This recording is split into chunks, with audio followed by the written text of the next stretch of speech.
Mind. Let this mind be in you, which was also in Christ Jesus. Philippians 2:5.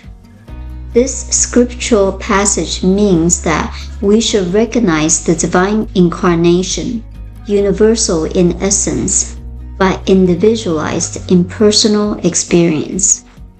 The spiritual genius of Jesus enabled him to see that each is a unique representation, an individualized expression of one mind.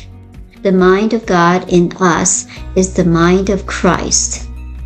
At the center of every man's being, the eternal Christ waits, knocking at the door of his intellect for admission.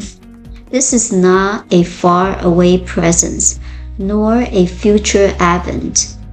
The recognition of Christ can come to anyone at any time and under any circumstance.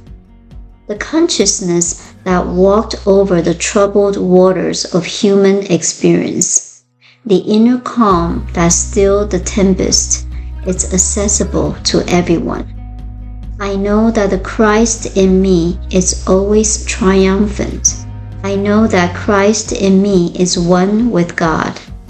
There is no separation, no isolation, no aloneness. There is a divine companion who walks with me and in whose light I see the light. Mind is potential energy, while thought is the dynamic force that produces the activity for manifestation.